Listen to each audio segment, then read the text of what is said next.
Shalom Bapak Ibu Saudara yang dikasihi Tuhan Yesus. Bersyukur sekali pada saat pagi hari ini kita boleh kembali bersama-sama bersatu di dalam mezbah keluarga dalam ibadah hari Minggu. Saya percaya bahwa kasih karunia Tuhan akan dinyatakannya kepada kita semua.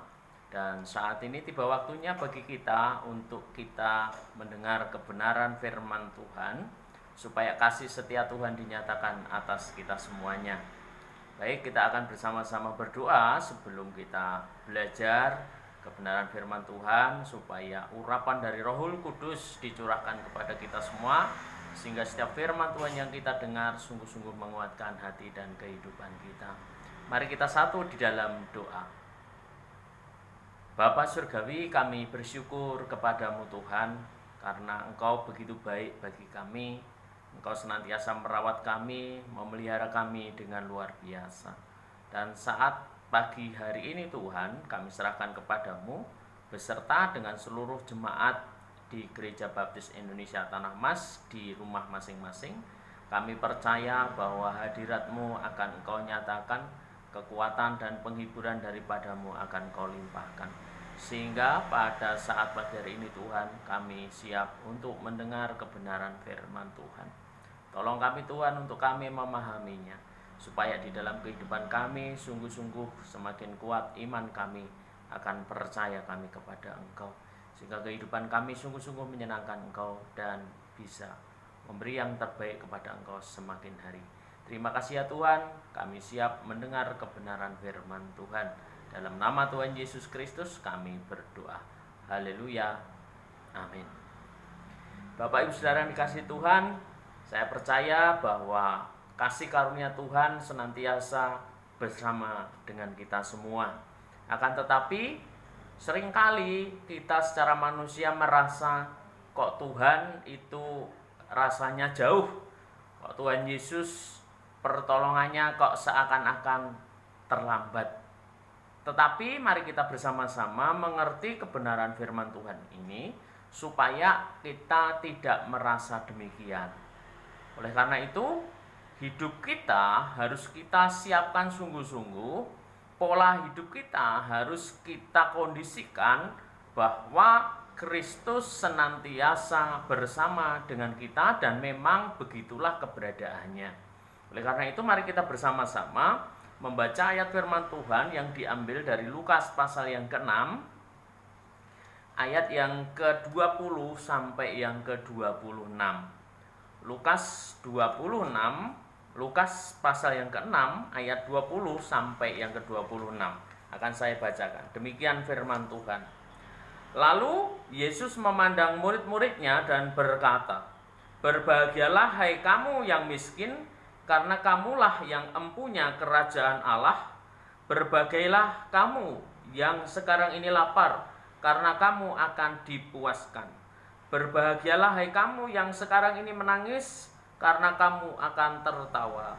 Berbahagialah kamu jika karena Anak Manusia orang membenci kamu, dan jika mereka mengucilkan kamu dan mencela kamu, serta menolak namamu sebagai sesuatu yang jahat. Bersukacitalah pada waktu itu dan bergembiralah, sebab sesungguhnya upahmu besar di surga. Karena secara demikian juga nenek moyang mereka telah memperlakukan para nabi. Tapi celakalah kamu, hai kamu yang kaya, karena dalam kekayaanmu kamu telah memperoleh penghiburanmu. Celakalah kamu yang sekarang ini kenyang, karena kamu akan lapar. Celakalah kamu yang sekarang ini tertawa, karena kamu akan berduka cita dan menangis. Celakalah kamu jika semua orang memuji kamu, karena secara demikian juga nenek moyang mereka telah memperlakukan nabi-nabi palsu." Haleluya, puji Tuhan. Dalam bacaan firman Tuhan ini kita mengerti dua hal yang cukup berbeda, cukup berbalik gitu ya, berbalik arah. Maksudnya satu sisi berbicara soal berbahagialah, dan satu sisi berbicara soal celakalah.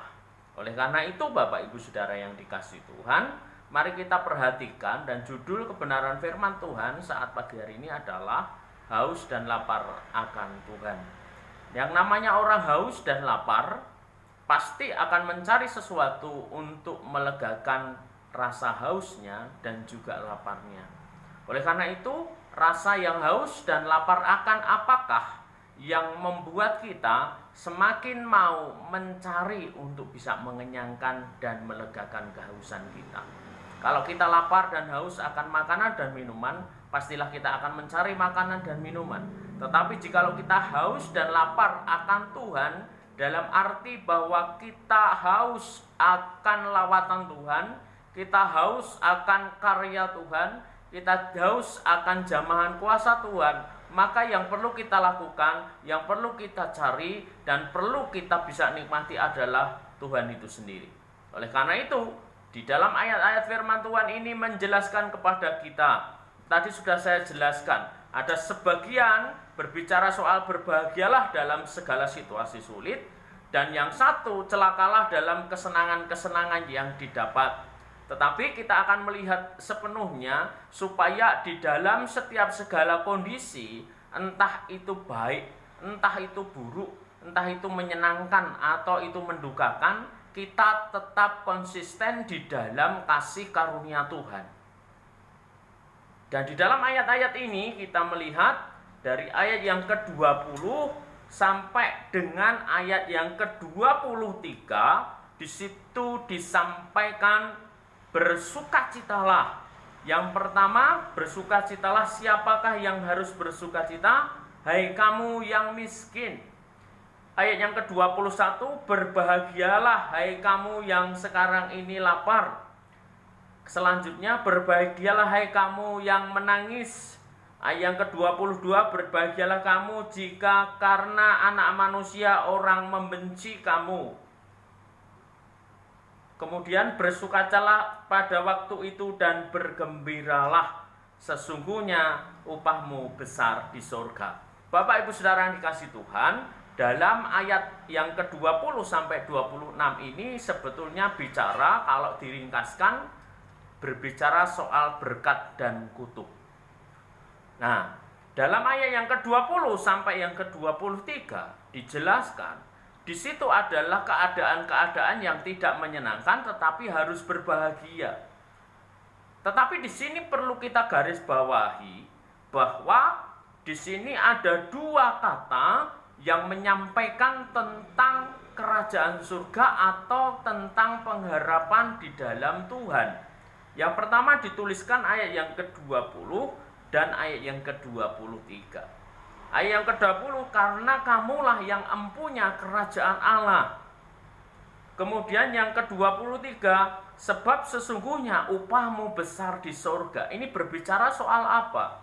Ketika kita lapar akan kasih Allah, haus akan kasih Allah. Ketika kita harus menangis, ketika kita mengikuti Tuhan Yesus, seringkali kita dibenci atau bahkan dikucilkan. Kita disingkirkan oleh orang lain. Tetapi di sini firman Tuhan berkata dengan sangat jelas bahwa sebetulnya ketika kita fokus kepada kehendak Allah, dengan kalimat sederhananya menderita karena kehendak Allah, maka sebetulnya setiap kebahagiaan tidak akan pernah hilang daripada kita.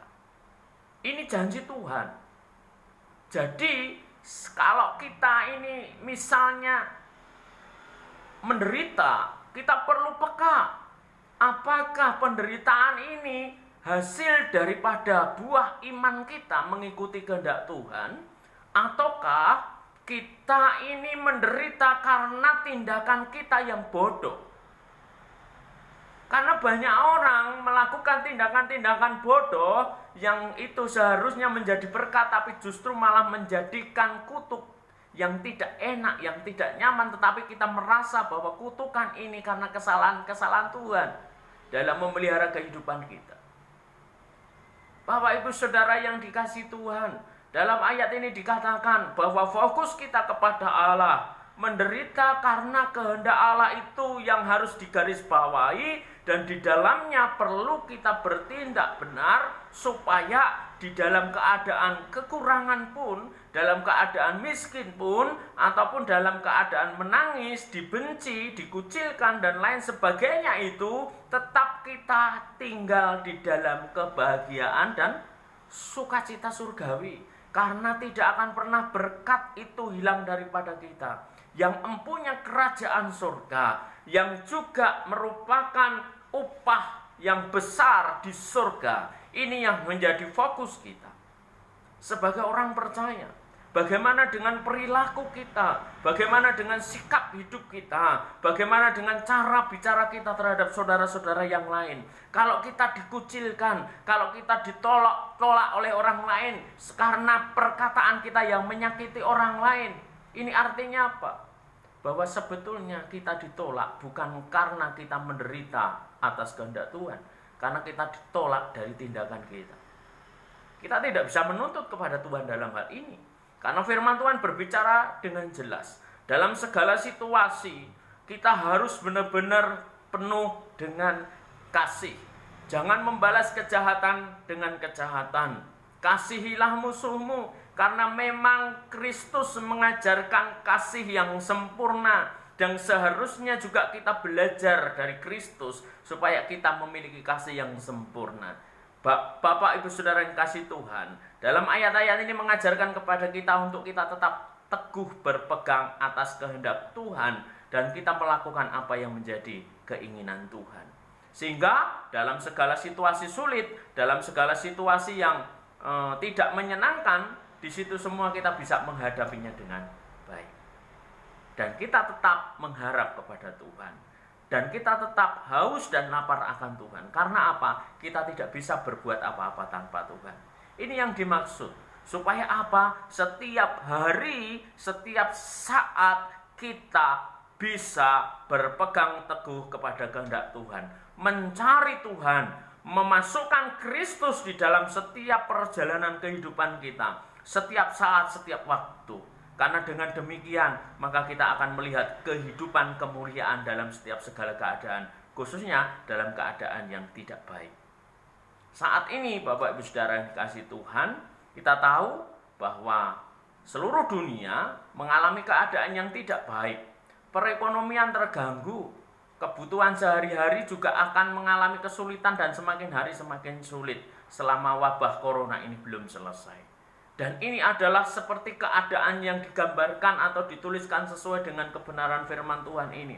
Tetapi dijelaskan bahwa janji Tuhan luar biasa. Roh yang ada padamu lebih besar daripada roh dunia. Dan setiap orang yang sungguh-sungguh percaya kepada Allah dan tidak menyimpang dari jalan-jalan Tuhan, menyimpang ke kanan ataupun ke kiri, tetapi tetap mengikuti jalan Tuhan, ingatlah bahwa setiap orang yang demikian tidak akan pernah menjadi peminta-minta, karena Tuhan senantiasa memelihara kehidupan saudara. Haleluya, puji Tuhan. Ini yang Tuhan kehendaki, ini yang Tuhan inginkan, ini yang Tuhan siapkan untuk kita sebagai orang-orang percaya.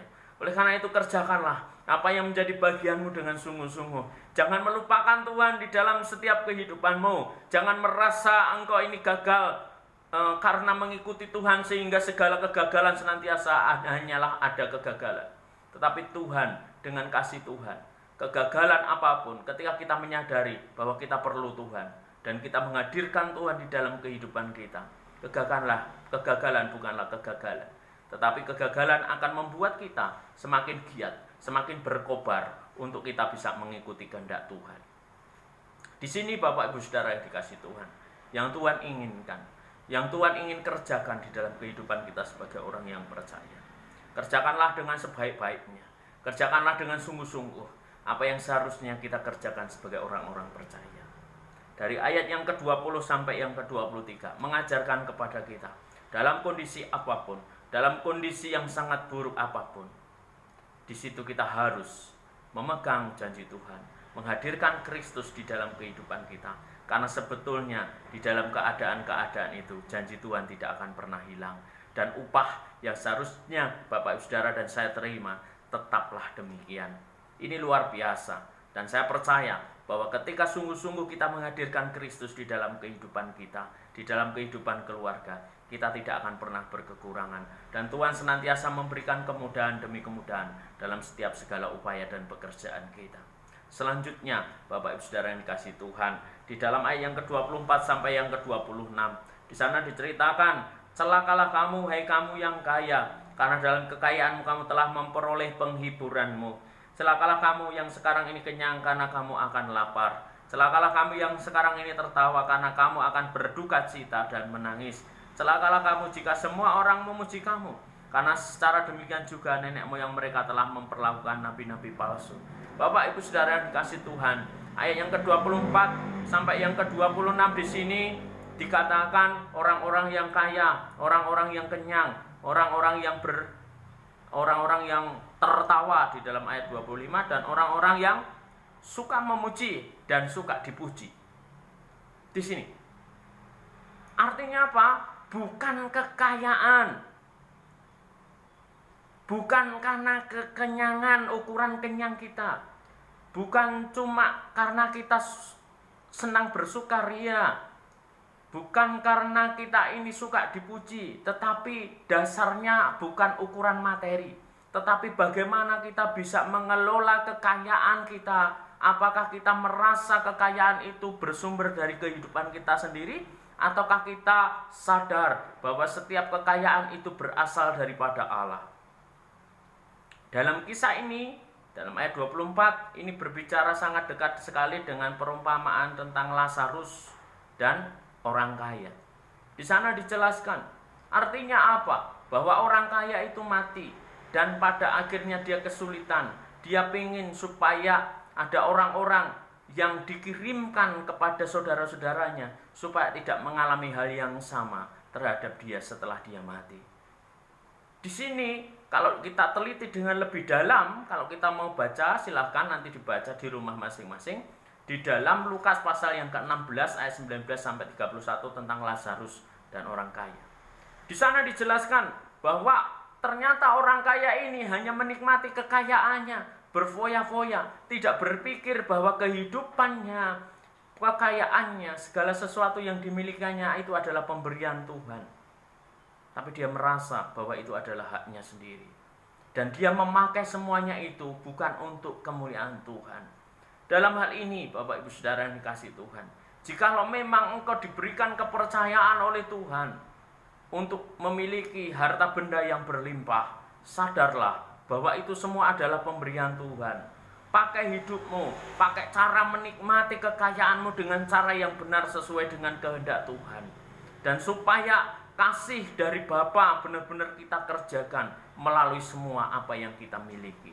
Bukan sebaliknya, sehingga ketika kita sudah diberikan kelimpahan secara jasmania, kelimpahan secara material, semuanya itu menjadi cambuk bagi kita sendiri ketika kita dipanggil oleh Tuhan. Sehingga pada akhirnya kita menderita tidak bersama Tuhan di surga. Karena cara kita, dasar pemikiran kita, dasar dari kehidupan kita salah. Jangan menjadi egois. Jangan merasa aku ini sudah bisa tanpa Tuhan. Aku kaya dengan Tuhan atau tanpa Tuhan. Di sini kita harus sadar, apakah kita ini bisa hidup tanpa Tuhan? Tidak bisa sebetulnya. Karena dengan tangan Tuhan, maka pemeliharaan Tuhan yang luar biasa diberikan kepada kita. Percayalah bahwa ketika kita diberikan kepercayaan oleh Tuhan, maka kita juga harus memakai kepercayaan itu untuk melayani Tuhan. Jikalau kita sudah dikenyangkan secara jasmaniah oleh Tuhan dengan segala apa yang Tuhan berikan, maka tidak ada jeleknya juga kita harus berbagi kepada orang-orang lain, supaya orang-orang lain bisa juga mensyukuri bahwa mereka juga mengalami kekenyangan dan bersyukur kepada Tuhan. Intinya di sini bahwa ketika engkau menderita, maka setiap penderitaan itu bukanlah satu alasan untuk tidak memuliakan Tuhan. Setiap keadaanmu jangan jadikan alasan untuk engkau tidak menyembah Tuhan. Setiap keadaan burukmu janganlah engkau jadikan alasan untuk tidak menghadirkan Yesus di dalam keluargamu. Karena justru di dalam setiap segala keadaan itu, maka karya Kristus yang sempurna akan dicurahkan atas kehidupanmu. Seperti Rasul Paulus katakan, justru dalam kelemahanlah kuasa Kristus menjadi sempurna. Dan ini pun akan kita nikmati. Dan juga ayat yang ke-24 sampai yang ke-26 berbicara demikian, bahwa ketika kita ini sungguh-sungguh hidup merasa dengan segala kelimpahan, semuanya itu adalah pemberian Tuhan, maka kita akan bisa menikmati itu dengan syukur kepada Allah.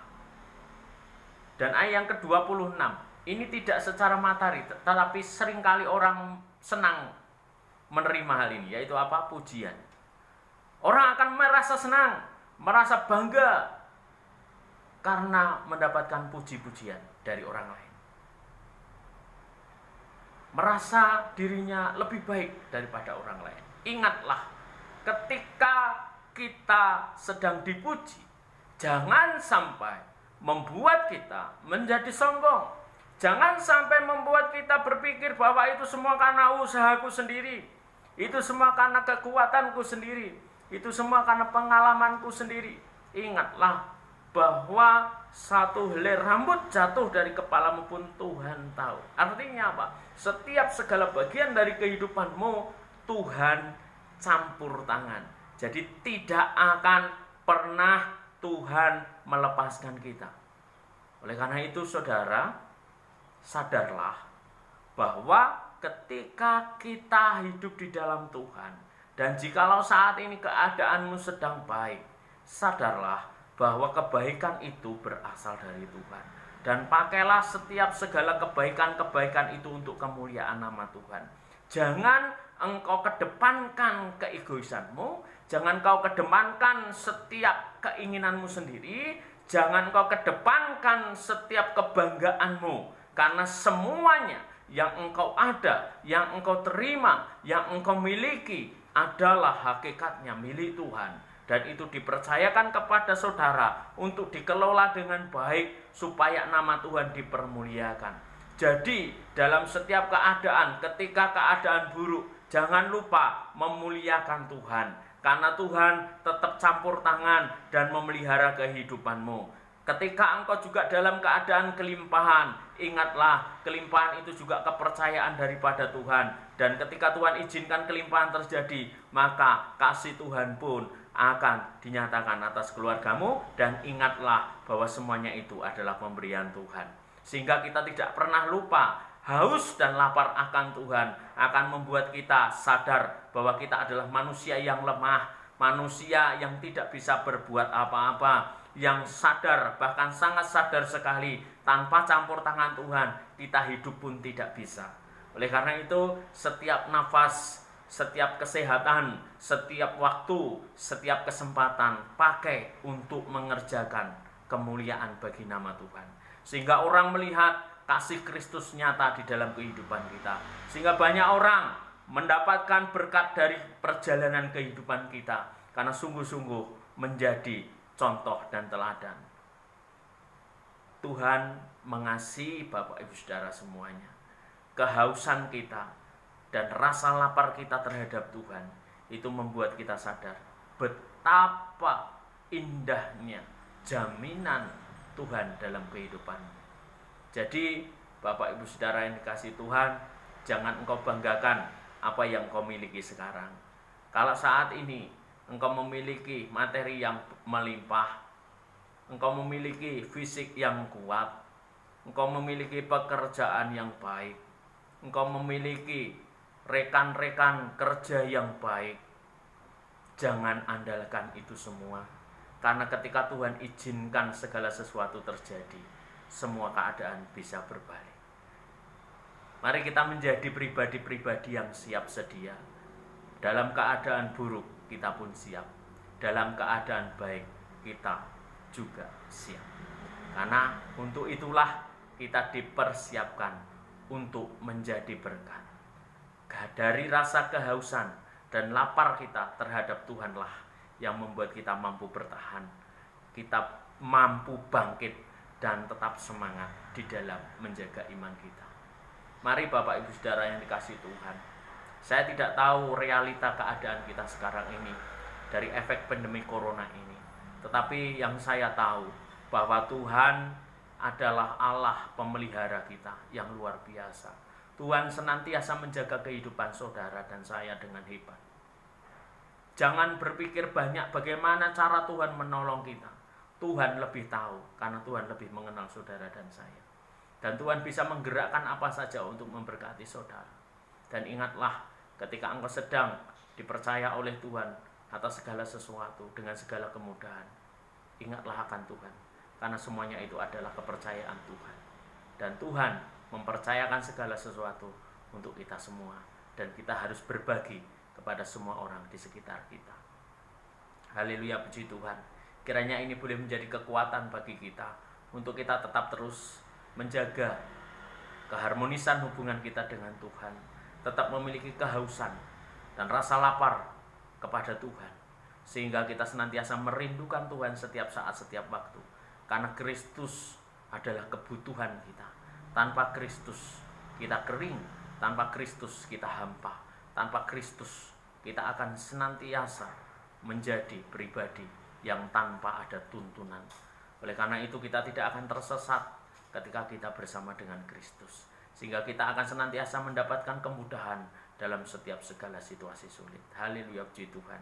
Tuhan kita, Tuhan yang luar biasa, yang sangat tahu atas kehidupan kita. Oleh karena itu Bapak Ibu Saudara kasih Tuhan, mari kita serahkan kehidupan kita. Dalam setiap segala keadaanmu bersyukurlah kepadanya, karena dengan bersyukur maka engkau akan mendapat kekuatan baru. Mari kita berdoa. Bapa Surgawi, kami bersyukur kepadamu Bapa, karena atas segala kemurahan-Mu dan seizinmu Engkau boleh memberikan berkat-Mu atas kami. Dan saat ini dari kebenaran firman Tuhan ini kami mengerti Tuhan, bahwa harusnya kami tetap standby di dalam iman kami, iman yang terjaga, iman yang sungguh-sungguh siap. Dan kami harus menghadirkan Kristus, dan kami harus tetap haus dan butuh akan Tuhan, karena Engkau adalah bagian utama dalam kebutuhan kehidupan kami. Jauhkan kami dari segala pikiran duniawi, sehingga kami bisa menikmati segala sesuatunya. Entah keadaan sulit, keadaan tidak enak, keadaan yang tidak menyenangkan, atau keadaan-keadaan yang menyenangkan, keadaan yang berkelimpahan.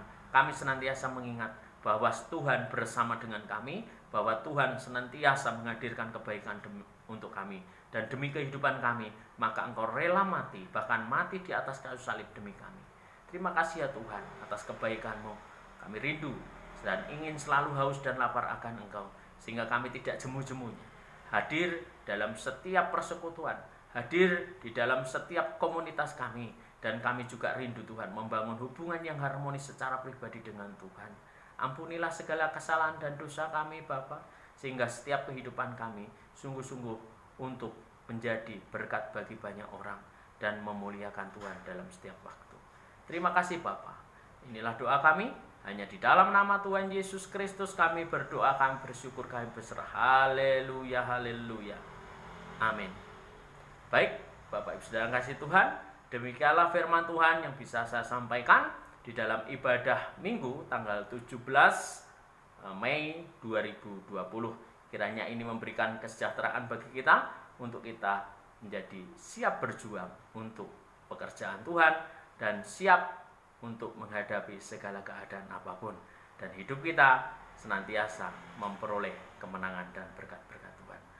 Puji Tuhan, Tuhan Yesus memberkati kita semuanya. Haleluya, puji Tuhan. Amin.